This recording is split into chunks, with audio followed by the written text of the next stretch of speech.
ओम नमः शिवाय। दोस्तों, स्वागत है आप सभी का आपके अपने चैनल खुशहाल ज़िंदगी में।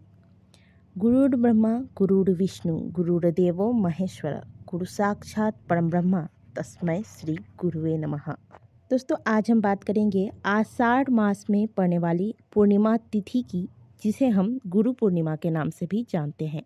शास्त्रों और पुराणों में गुरु पूर्णिमा का खास महत्व बताया जाता है।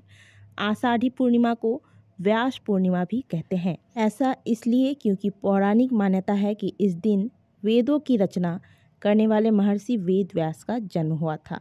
उन्होंने मनुष्य मात्र को सबसे पहले वेदों का ज्ञान दिया था, इसलिए गुरु की पूजा के निमित्त यह दिन खास होता है।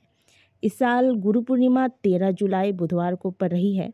ज्योतिष शास्त्र के अनुसार इस बार गुरु पूर्णिमा के दिन कई राजयोग बन रहे हैं। दोस्तों, शास्त्रों में गुरु पूर्णिमा के दिन गुरु पूजन का विशेष महत्व होता है। इस दिन गुरु पूजन करने से अनेक प्रकार के लाभ प्राप्त होते हैं। जिन जातकों के कुंडली में गुरु ग्रह से संबंधित कोई दोष हो, वो गुरु पूर्णिमा के दिन गुरु पूजन अवश्य करें। इससे उनके कुंडली में जो भी गुरु दोष है वह खत्म हो जाते हैं।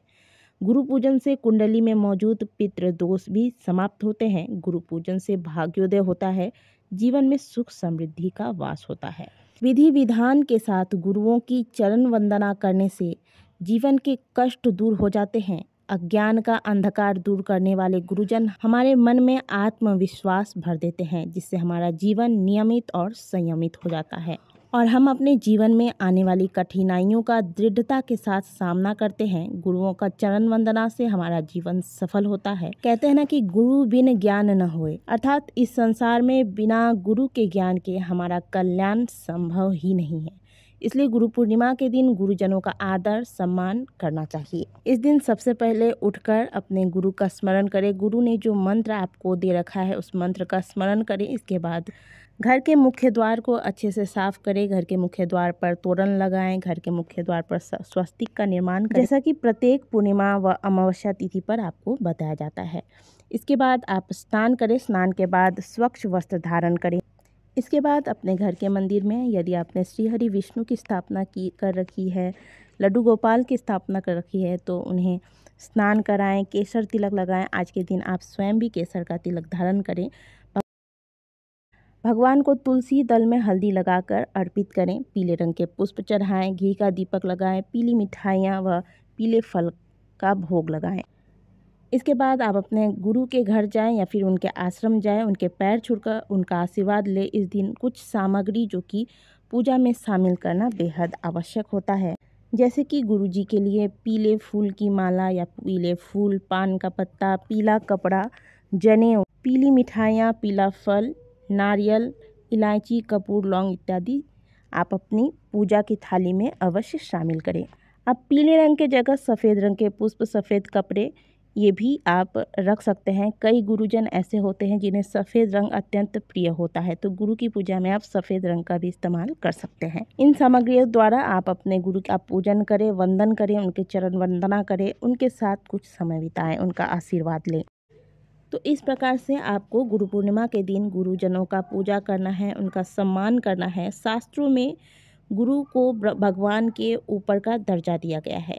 ऐसे में गुरु पूर्णिमा के दिन गुरुओं का आशीर्वाद लेना अत्यंत आवश्यक होता है आपके सफल जीवन के लिए। ये तो थी गुरु पूर्णिमा में खास आपको क्या करना है। इसके अलावा पूर्णिमा तिथि में दान का भी विशेष महत्व है, तो आज के दिन आप पीली चीज़ों का विशेष रूप से दान करें। इससे आपके कुंडली में जो गुरु ग्रह है वह मजबूत होता है, जैसे पीली मिठाइयाँ, चने की दाल या फिर केला, पीले फल इत्यादि दान कर सकते हैं। पूर्णिमा तिथि पर पीपल वृक्ष की विशेष रूप से पूजा अर्चना की जाती है। ऐसा माना जाता है कि आज के दिन पीपल वृक्ष में साक्षात श्री हरि विष्णु का निवास होता है। एक लोटा जल में एक चुटकी हल्दी डाल दें और थोड़े से पीले पुष्प डाल दें।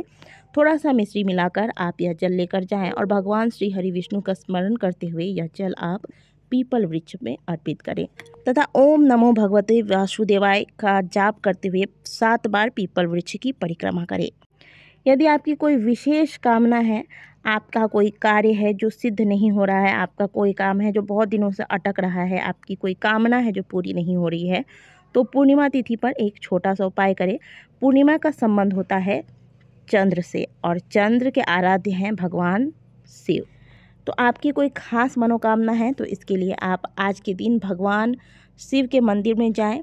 मंदिर जाने के लिए आपको बहुत ज़्यादा सामग्रियां नहीं लेनी है। आज के दिन मात्र 1 लोटा जल, 1 बिल्व पत्र और 1 चावल का दाना जो कि टूटा हुआ ना हो, इन सामग्रियों को लेकर महादेव के मंदिर में जाए। मंदिर जब भी मंदिर पहुंचकर पहले तो महादेव के दर्शन करें। इसके बाद आप जो चावल का दाना लेकर गए हैं, अपनी कामना कहते हुए चंद्रमौली भगवान का स्मरण करके महादेव के शिवलिंग पर अर्पित करें।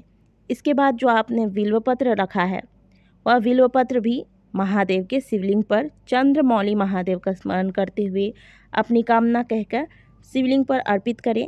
बिल्वपत्र जो आप चढ़ाते हैं तो उसका डंडी का मुंह आपकी तरफ हो, इस बात का ध्यान रखें।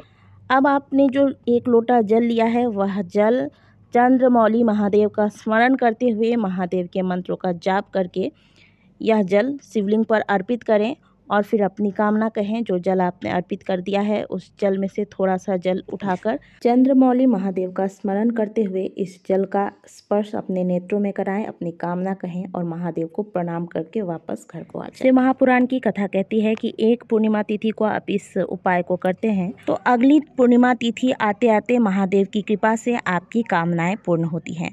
तो दोस्तों, इस पूर्णिमा तिथि पर गुरु वंदना करने के बाद इन छोटे छोटे उपायों को करिए और अपने जीवन को सफल बनाइए। वीडियो अच्छी लगी हो तो वीडियो को लाइक करें, कमेंट बॉक्स में हर हर महादेव अवश्य लिखें। मिलते हैं आपसे अगले वीडियो में, तब तक के लिए ओम नमः शिवाय, हर हर महादेव।